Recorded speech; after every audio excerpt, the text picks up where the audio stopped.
Chapter 12. Might I Have a Bit of Earth? Mary ran so fast that she was rather out of breath when she reached her room.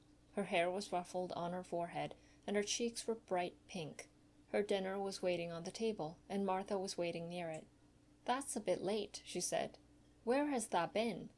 "I've seen Dickon," said Mary. "I've seen Dickon." "I knew he'd come," said Martha exultantly. "How does thou like him?"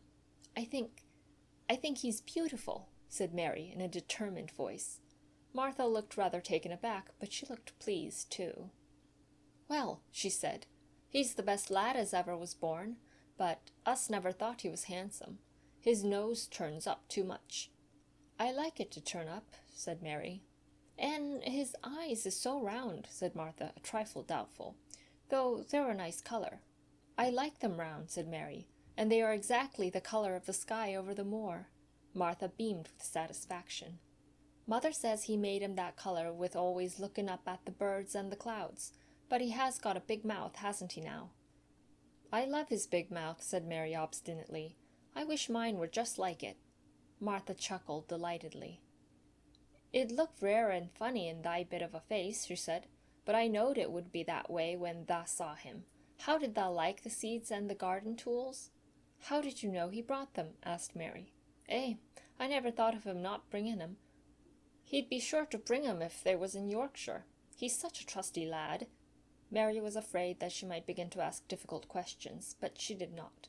She was very much interested in the seeds and gardening tools, and there was only one moment when Mary was frightened.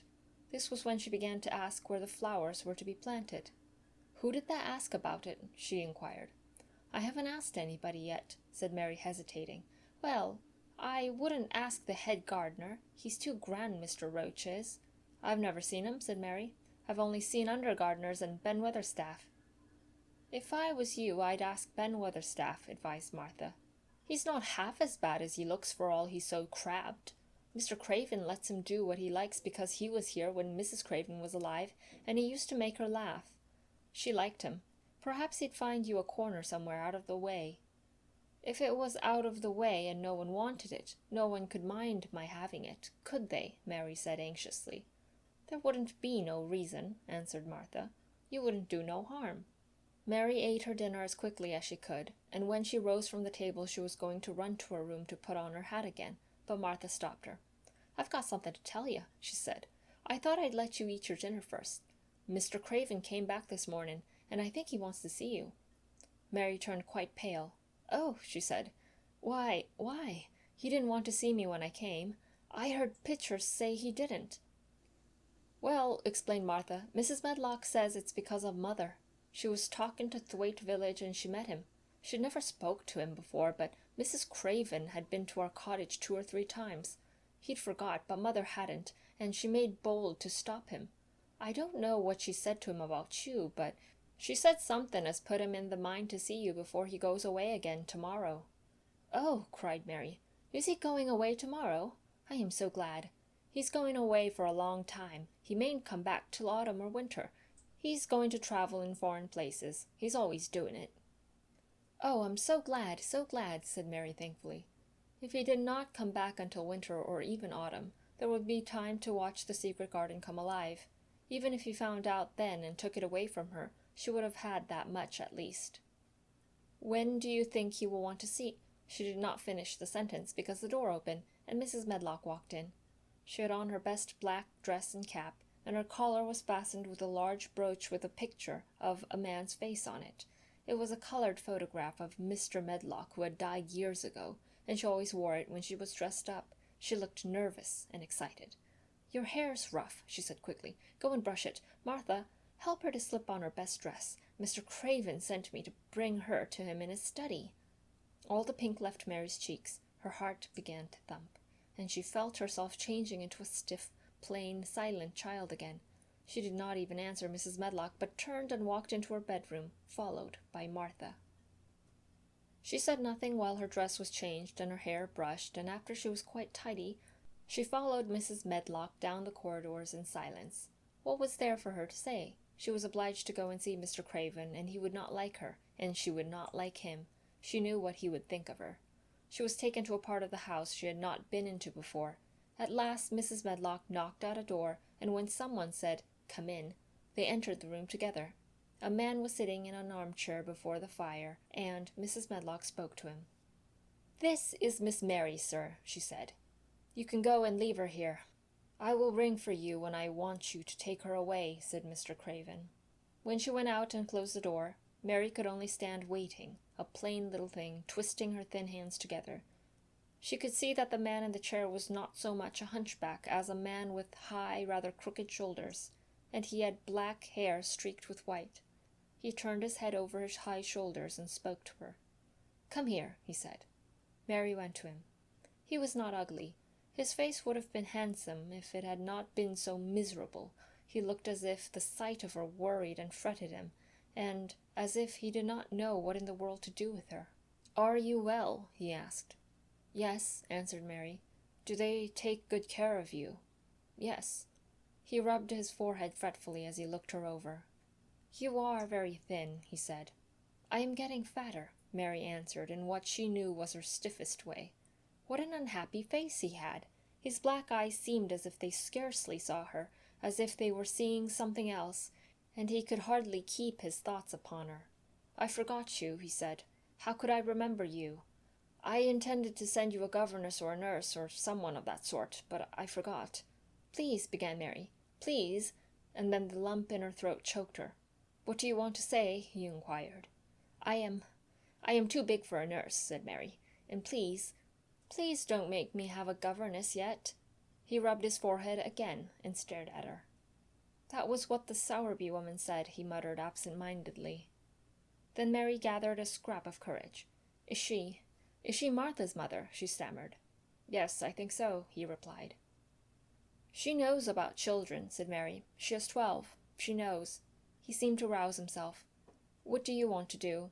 "I want to play out of doors," Mary answered, hoping that her voice did not tremble. "I never liked it in India. It makes me hungry here, and I am getting fatter." He was watching her. "Mrs. Sowerby said it would do you good. Perhaps it will," he said. "She thought you had better get stronger before you had a governess." "It makes me feel strong when I play and the wind comes over the moor," argued Mary. "Where do you play?" he asked next. "Everywhere," gasped Mary. "Martha's mother sent me a skipping rope. I skip and run, and I look about to see if things are beginning to stick up out of the earth. I don't do any harm." "Don't look so frightened," he said in a worried voice. "You could not do any harm, a child like you. You may do what you like." Mary put her hand up to her throat because she was afraid he might see the excited lump which she felt jump into it. She came a step nearer to him. "May I?" she said tremulously. Her anxious little face seemed to worry him more than ever. "Don't look so frightened," he exclaimed. "Of course you may. I am your guardian, though I am a poor one for any child. I cannot give you time or attention. I am too ill and wretched and distracted, but I wish you to be happy and comfortable. I don't know anything about children, but Mrs. Medlock is to see that you have all you need. I sent for you today because Mrs. Sowerby said I ought to see you. Her daughter had talked about you. She thought you needed fresh air and freedom and running about." "She knows all about children," Mary said again in spite of herself. "She ought to," said Mr. Craven. "I thought her rather bold to stop me on the moor, but she said Mrs. Craven had been kind to her." It seemed hard for him to speak his dead wife's name. "She is a respectable woman. Now I have seen you, I think she said sensible things. Play out of doors as much as you like. It's a big place, and you may go where you like and amuse yourself as you like. Is there anything you want?" As if a sudden thought had struck him. "Do you want toys, books, dolls?" "Might I," quavered Mary, "might I have a bit of earth?" In her eagerness she did not realize how queer the words would sound, and that they were not the ones she had meant to say.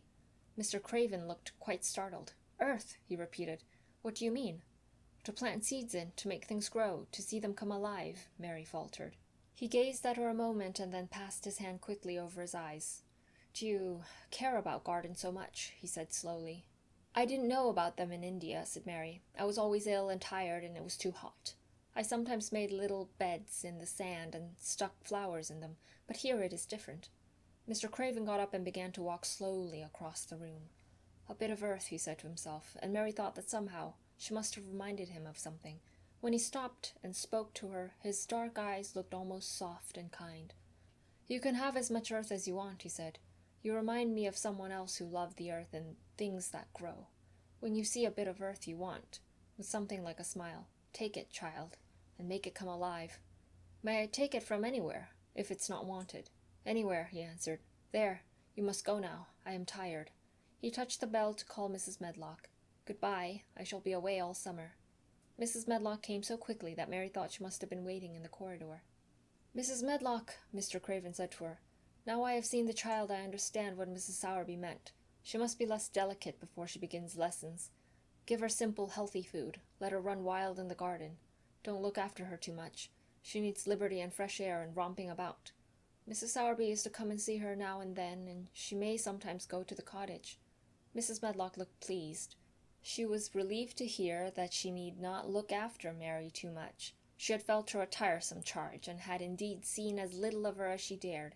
In addition to this, she was fond of Martha's mother. Thank you, sir, she said. Susan Sowerby and me went to school together, and she's as sensible and good-hearted a woman as you'd find in a day's walk. I never had any children myself, and she's had 12, and there never was healthier or better ones. Miss Mary can get no harm from them.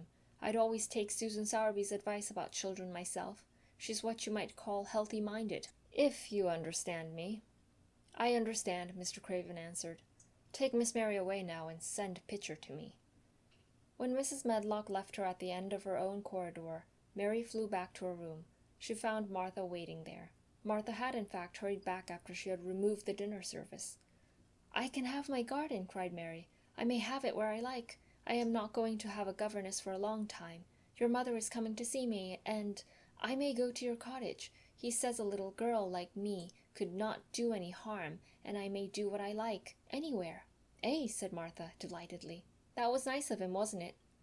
Martha, said Mary solemnly, he is really a nice man, only his face is so miserable, and his forehead is all drawn together.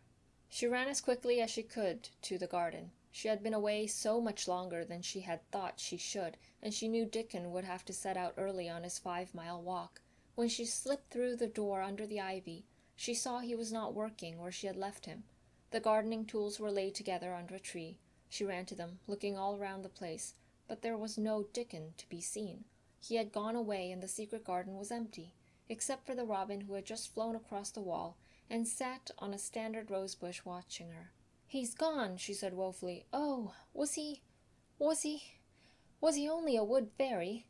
Something white fastened to the standard rose-bush caught her eye. It was a piece of paper. In fact, it was a piece of the letter she had printed for Martha to send to Dickon. It was fastened on the bush with a long thorn, and in a minute she knew Dickon had left it there. There were some roughly printed letters on it, and a sort of picture. At first she could not tell what it was. Then she saw it was meant for a nest with a bird sitting on it. Underneath were the printed letters, and they said, I will come back.